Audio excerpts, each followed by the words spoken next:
Hi, it's Al, and it's Friday the 27th of February. I wanted to do a quick update on how this is going. As you can see, the totes have been set up so that we now have 3-inch holes and the 3-inch net pots in all of them. And these are the new transplants I did 3 days ago. That's mostly broccoli that I started from seed. And then here's some purple cabbage, some cilantro in there,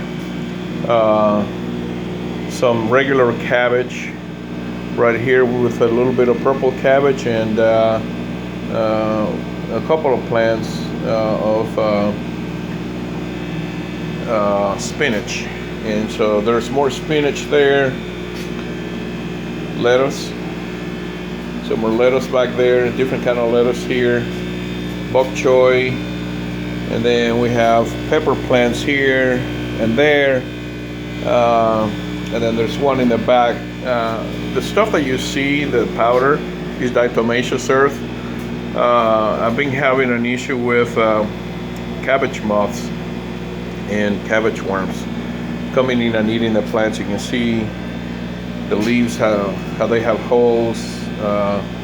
Already went ahead and found a couple of grubs in there and killed them. And as far as one of the bok choys, they ate it almost down to nothing. So that's what that's doing. Here's the air pump that's applying the air to the totes. So I have an air stone in each side, inside of each one, and put the nutrient solution in there. I'm using for those totes, I'm using Pure Blend Pro and Pure Blend Bloom, and I don't think I'll need any CalMag to put in there for trace minerals, but just to give you a little idea of how that's working out. There's the roots, and you can see how vigorous the movement from the stones, the air stone is. So that's working out really well.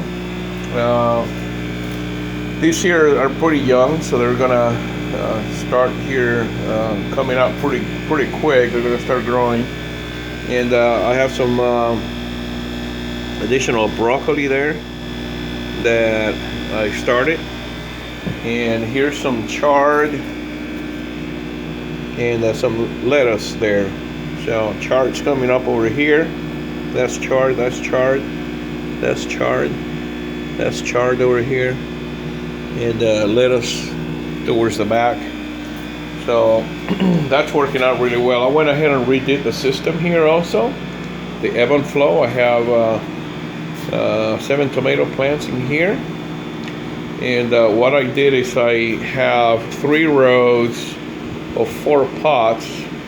You can see there's 2 lines from here on up, and then a single line from here on back. That's because the 4 pots in the 3 rows behind are going to their own 3 separate holes in the bucket up there, and the first 3 rows, the 4 buckets in those, go to another 3 holes. So essentially, before everything was coming in from was fed from a single hose down to all 8 of those pots.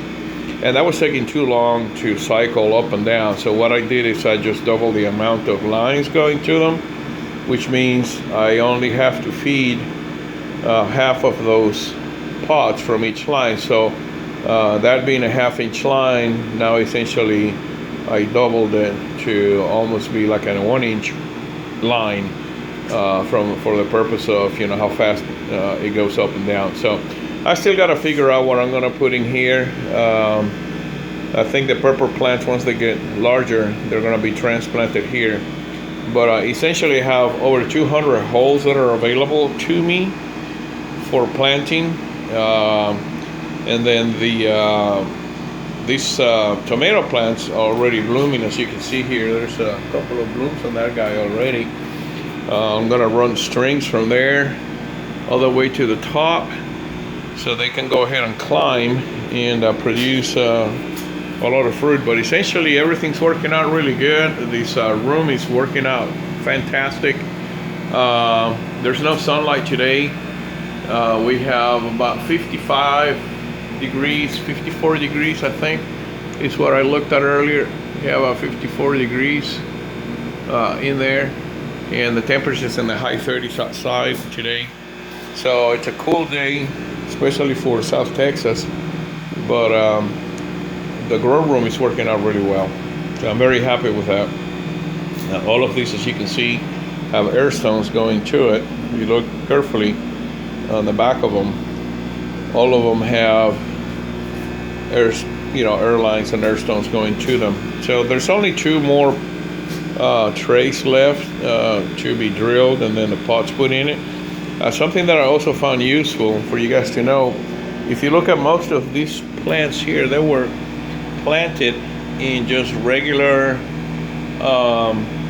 pots that are these Jiffy pots here, and that seems to work out pretty well. So what I did is I put the planting there in the Jiffy pot after I wetted it, and then I used grow cubes, which are small, they're about this big around, to put all the way around on the bottom to make sure that as the water ebbed and flowed in there, the roots would still be moist. And then I put the Hydroponic pellets on top. Then I grab a cup full of the grow cubes over there, and before I planted the pot in there, I went ahead and dumped it in the middle and pushed it down with my fist, essentially creating a column of those cubes all the way down, so that my cycle, for example, is a half an hour with water on, 1.5 hours with no water, and then 1.5 hours, there's enough of those grow cubes in there that it keeps the moisture in those roots well for the plants to thrive and continue growing. And so that's my experiment so far, but things are going really well. So thanks everybody for watching. Feel free to comment if you like. God bless and take care.